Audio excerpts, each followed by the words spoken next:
Hi hello నమస్తే welcome back to iDream media. ఈరోజు మనతో ఉన్నారు ఇమిగ్రేషన్ కన్సల్టెంట్ అయిన ప్రశాంత్ శర్మ గారు. ముఖ్యంగా H1కి సంబంధించిన వీసాలు ఎన్ని రకాలుగా ఉంటాయి, వాటికి సంబంధించిన వివరాలన్నీ కూడా తెలుసుకుందాం. Hi sir. హలో సార్, H1కి సంబంధించిన వీసాలు ఎన్ని రకాలుగా ఉంటాయి, వాటిలో ఉన్న డిఫరెంట్ టైప్స్ గురించి మాకు ఎక్స్ప్లెయిన్ చేస్తారు. సో ఇది H1 సంబంధించి అంటే it's a work permit visa అని ఆల్రెడీ మనం చెప్పుకున్నాం. అలాగే H1B లాగే there are other visas which will allow the non immigrant category people to temporarily work there on different class basis. ఇప్పుడు ఫర్ ఎగ్జాంపుల్ L1 ఉంది, already దాని గురించి కూడా మనం మాట్లాడుకున్నాం. అది కూడా ఒక వర్క్ వీసావే, అది కూడా 6 years గ్రాంట్ అవుతుంది. అలాగే O1 వీసా ఉంటుంది. O1 వీసా అంటే ఎబిలిటీ. ఇప్పుడు మనకు ఒక if I'm useful to the country in this ability, I can prove my self with some extraordinary category అనమాట అది. సో అది I am a revenue to the country on with my ability అని. ఇప్పుడు చాలామంది స్పోర్ట్స్మెన్స్ వీళ్ళు చాలామంది అప్లై చేసుకునే categorised visa is O1 visa. అక్కడికి వెళ్ళి వాళ్ళు చేసేది. With anyone who can apply who has a very good ability, who can be a revenue to the country. వాళ్ళకి దానికి తగ్గ ప్రూఫ్స్ చూపించాల్సి వస్తుంది అనమాట. I'm so assertive here, so I can also be assertive there even. So this can be granted అని O1 visa అనేది ఉంటుంది. H1, O1. అలాగే H4 visa is a dependent visa, అది మీకు తెలిసిన విషయమే. అలాగే అగ్రికల్చరల్ క్లాస్ H2, అగ్రికల్చరల్లో అక్కడికి వెళ్ళి అక్కడ అగ్రికల్చరల్గా అక్కడ మేము ఉపయోగపడగలం. సో ఇవి H2 వర్క్. ఇవన్నీ కూడా the combination of work permits అని అంటారండి. అలాగే వీటిలో ఏంటంటే దే కెన్ ఎర్న్, వీటిలో ఒక వర్క్షాప్ చేసి ఐ కెన్ ఎర్న్. సో ఇవన్నీ కూడా ఒక క్లాసిఫికేషన్ ఆఫ్ దేర్ స్టేటస్ బట్టి they can earn or they can not earn. So B2 ఉంది, that is a visit visa. B1 ఉంది, B1లో వెళ్ళి అక్కడ మీటింగ్స్ అటెండ్ అయ్యి they cannot earn on that, వెళ్ళి పని చూసుకొని వచ్చేసే వీసావే, అది కూడా వర్క్ వీసావే, బిజినెస్ క్లాస్ వీసా. నేను అక్కడ నాకు ఒక మీటింగ్ ఉంది, ఒక కాన్ఫరెన్స్ ఉంది, ఒక ఈవెంట్ అటెండ్ అవ్వాలి. సో ఇవన్నీ కూడా వీళ్ళకి 6 months గ్రాంట్ చేస్తారు. So which also can be extended, అది వేరే విషయం. కానీ they cannot earn on this B1 visa. వెళ్ళడం, పని చూసుకోవడం, తిరిగి వచ్చేయడం. So the company would bear their accommodation or whatever the tickets and everything, but legally they cannot earn there. So మిగిలిన కేటగిరీస్లో ఇప్పుడు నేను ఏదైతే చెప్పానో ఎక్కువ తక్కువ they can earn there or they can వాళ్ళు అక్కడ అంటే they should pay there taxes there. So this is the difference basically. And ఈ వీసా ప్రొసీజర్తో పాటుగా ఇందులో EB5 అని ఇంకా డిఫరెంట్ వీసాస్ కూడా ఉంటాయి కదా sir? EB5 is an investor visa అండి. అందులో EB1, EB2, EB1, EB2, EB3 ఇవి stages of green card. Already నేను H1లో ఉన్నా. H1Bలో నుంచి నేను స్టేజ్ 1కి ఎంటర్ అయ్యాను, that is EB1. So EB5 is again investor visa. ఇప్పుడు నేను ఒక 8 crore దాకా నేను అక్కడ ఇన్వెస్ట్ చేస్తే, ఇప్పుడు మళ్ళీ పెరగని ఉన్నాయి అవి కూడా, నేను అక్కడ ఇన్వెస్ట్ చేసే కెపాసిటీ నాకుంది. సో ఇన్వెస్ట్ చేసే సెక్టర్స్ ఏంటి, హాస్పిటాలిటీ సెక్టరా, IT సెక్టరా.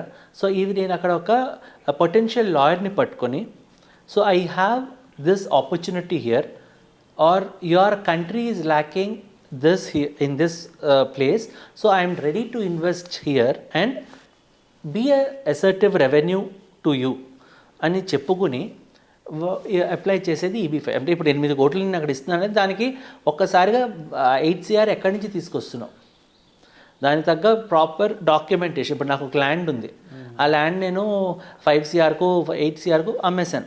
సో అది నేను అక్కడ పెడుతున్నా, there is a legal proof, white proof ఉంది నా దగ్గర.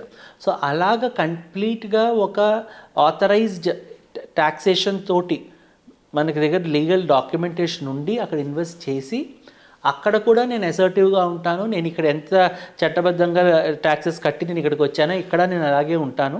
సో దాంట్లో కూడా వెయిట్ టైం ఉంది, స్టేజెస్ ఉన్నాయి, అన్నీ ఉన్నాయి.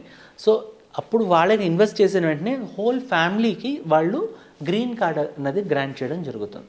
అండ్ డాక్యుమెంట్స్ పరంగా చాలా డిఫరెన్సెస్ ఉంటాయి కదా రెండింటికి? డాక్యుమెంటేషన్ చాలా డిఫరెన్స్ ఉంటుందండి. అంటే మీరు ఎందుకు వెళ్తున్నారు, ఎలా వెళ్తారు, మీకు అక్కడ దాని తగ్గ మీరు అక్కడ దానికి ఒక పర్పస్ ఏంటి, ప్రతిదీ కూడా you have to declare very clearly to the embassy అనమాట, కౌన్సిలేట్. సో నేను వచ్చేది కేవలము నా ఉపాధికి, నాకు ఇక్కడ కంటే అక్కడ నేను I can be more helpful to the country. ఇక్కడ this is what I observe that it is lacking. For example నేను అక్కడ ఒక మోటల్ తీసుకుంటా, I can invest on a motel. So ఈ ఏరియాలో ఈ టూరిజం ఎక్కువ ఉంది, హోటల్స్ తక్కువ ఉన్నాయి, మోటల్స్ తక్కువ ఉన్నాయి, I can definitely generate revenue here. And నేను ఆబ్వియస్లీ నేను ట్యాక్స్ పే చేస్తాను. సో ఇక్కడ ఈ ఏరియాలో ఈ భాగంలో ఈ ప్రాంతంలో this is lacking. So this is my observation. So this is the reason I want to invest, I'm coming legally అన్న ఒక్క ఏరియాని మనం క్యాచ్ చేసుకొని అప్లికేషన్ అనేది సబ్మిట్ చేస్తే డెఫినెట్లీ సక్సెస్ రేట్ అనేది ఉంటుంది. So these are all different categories of visas అండి. సో మనకి తెలుసున్నది ఇండియాలో EB5 మధ్యన కొంచెం అందరూ ఇన్వెస్ట్ చేయగలిగిన వాళ్ళు చాలా తక్కువ మంది, చేసేవాళ్ళు దానికి వెళ్తున్నారు, లేని వాళ్ళు H1s అని అనుకుంటున్నారు. ఒక కంపెనీస్ ఆల్రెడీ ఇప్పుడు కొన్ని ఏళ్ళ బట్టి L1s అనేవి ఆపే ప్రతి company because lacking of projects కాబట్టి. సో L1 ఒకటి, ఇవి మేజర్గా మనకి ఇండియా నుంచి జరిగే వీసాలు అనమాట. అనగా కెరీర్ సొల్యూషన్స్ అనే మన సంస్థ నుంచి ఇంకా ఎటువంటి విషయాలు చెప్పబోతున్నారు, అండ్ మరీ ముఖ్యంగా ఇంకా ఎటువంటి వీసాల గురించి డీల్ చేయబోతున్నారు, ఎటువంటి కంట్రీస్ గురించి డీల్ చేయబోతున్నారు? వెరీ గుడ్ క్వశ్చన్ అండి. సో ఇక్కడ మేము ఆల్ వర్క్ పర్మిట్స్, మీకు ఆఫర్ లెటర్స్ ఉండి మీకు జెన్యున్గా మీరు అక్కడి నుంచి ఆఫర్ లెటర్స్ తెచ్చుకొని అక్కడి నుంచి మీకు బయట కంట్రీస్తో సత్సంబంధాలు ఉండి మీకు అక్కడ ఎవరైనా మీ రిలేటివ్స్ ఉండి, సో మీరు అక్కడ మేము ఆల్రెడీ ఇంటర్వ్యూస్ అటెండ్ అయ్యాము, మాకు ప్రాపర్ ఆఫర్ లెటర్స్ ఉన్నాయి అక్కడి నుంచి అంటే డెఫినెట్గా అడ్వైజరీ సర్వీస్ మేము we will give them, definitely we can guide them with a proper this thing, or ఈ ఆఫర్ లెటర్స్ జెన్యునా కాదా వాళ్ళకి వెరిఫికేషన్ ప్రాసెస్లో కూడా మనం హెల్ప్ చేయొచ్చు.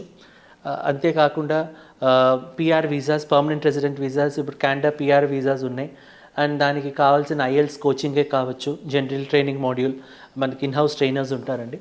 సో అలాగే స్టూడెంట్స్ ఉంటే GRE ప్రిపరేషన్కే కావచ్చు. సో రకరకాలు ప్రతిదీ, కెనడాకి అయితే, యూఎస్కి అయితే మీ H1B, స్టూడెంట్ వీసాస్ అయితే మనం యూరోప్కి, అట్లానే యూఎస్కి, కెనడాకి, ప్రతి UKకి we are doing very effectively. So there are many students who approach us on various kinds of visit వీసాలు చేస్తాము. సో టూరిజం వీసాస్ అట్లా కూడా అప్రోచ్ అవుతారు మనకి. అలాగే జాబ్ సెర్చ్ సర్వీసెస్ అనేది ఒక ఆప్షన్ ఉంది మన దగ్గర. జాబ్ సెర్చ్ సర్వీసెస్లో ముందు రెజ్యూమ్ స్క్రీన్ చేసి ఆ రెజ్యూమ్ ఆ కంట్రీకి తగ్గట్టుగా మనం రెజ్యూమ్ ఫ్రేమ్ చేసి we will market their profile there. So responses వాళ్ళకి వస్తాయి డైరెక్ట్గా, ఇంటర్వ్యూ క్రాక్ చేసుకోవడం వాళ్ళ రెస్పాన్సిబిలిటీ క్యాండిడేట్ది.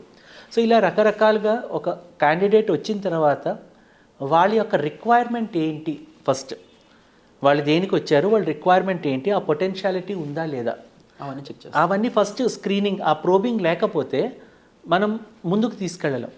సో ముందు వాళ్ళకి కొంతమంది ఒక అవగాహనతో వస్తారు, ఆ అవగాహన కరెక్ట్ కావచ్చు కాకపోవచ్చు.